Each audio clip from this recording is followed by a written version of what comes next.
Hi hello అండి. ఈరోజు సింపుల్‌గా టేస్టీగా బీరకాయ కూర ఎలా చేసుకోవాలో ఇప్పుడు చూసేద్దాం. నేనైతే అర కేజీ బీరకాయలు తీసుకున్నానండి.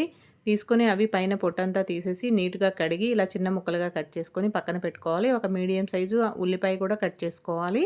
ఇప్పుడు స్టవ్ వెలిగించుకొని కళాయి పెట్టుకొని ఆయిల్ వేసుకొని అది వేడెక్కిన తర్వాత పోపు గింజలు వేసుకొని అవి కూడా వేగిన తర్వాత వెల్లుల్లి రెమ్మలు వేసుకోవాలండి. ఒక 10 వరకు. ఇవి హెల్త్‌కి మంచిది.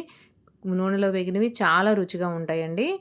ఇవి వేగిన తర్వాత ఇప్పుడు ఒక రెమ్మ కరివేపాకు, ఒక 2 పచ్చిమిరపకాయలు కట్ చేసుకొని వేసుకోవాలి. అవి వేగిన తర్వాత మనం కట్ చేసి పెట్టుకున్న ఆనియన్ కూడా వేసుకొని బాగా వేయించుకోవాలి.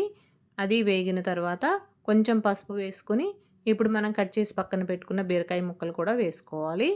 బాగా కలుపుకొని ఇదంతా పోపు పట్టేలాగా ముక్కలన్నీ కలిపేసుకొని మూత పెట్టి ఉడికించుకోవాలి. బీరకాయ కూర అంటే కొంతమంది ఇష్టంగా తినరు గానీ, బీరకాయ హెల్త్‌కి చాలా మంచిదండి. ఎటువంటి సైడ్ ఎఫెక్ట్స్ లేనిది ఎవరైనా చిన్నపిల్లలు, పెద్దవాళ్ళు, పిల్ల తల్లులు, ఏదైనా దెబ్బలు తగిలిన వాళ్ళు కూడాను ఎవరైనా సరే తినగలిగిన కూరగాయ ఏదైనా ఉంది అంటే బీరకాయ ఒక్కటే అని నేను అనుకుంటున్నాను నాకు తెలిసి. మూత పెట్టి దగ్గరగా ఉడికించిన తర్వాత తగినంత ఉప్పు, కారం కూడా వేసుకొని మూత పెట్టుకొని మరి కొంచెం సేపు కూరంతా దగ్గర పడే వరకు ఉడికించుకోవాలి. మధ్య మధ్యలో కలుపుకుంటూ కారం వేసాం కదా అడుగంటుతుంది.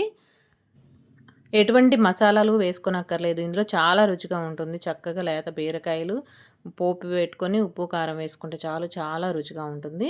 చూడండి ఇప్పుడు కూరంతా దగ్గర పడిన తర్వాత ఇప్పుడు స్టవ్ ఆఫ్ చేసుకొని ఇందులో ఒక 5, 6 స్పూన్లు పాలు వేసుకుంటే చాలా రుచిగా ఉంటుంది. కూర ఎంత టేస్టీగా ఉంటుందండి పాలు పోసుకొని వండుకుంటే. స్టవ్ ఆపిన తర్వాత వేసుకోవాలి పాలు. ఎందుకంటే విరిగిపోతాయి ఉప్పు, కారం వేసాం కాబట్టి. కూరంతా దగ్గర పడిన తర్వాత స్టవ్ ఆపేసుకొని అప్పుడు కొంచెం పాలు వేసుకొని కలిపేసి ఒకసారి స్టవ్ ఆఫ్ చేసుకుంటే కూర రెడీ అయిపోతుంది. ఓకేనండి. Like, share, subscribe. Thank you. Bye.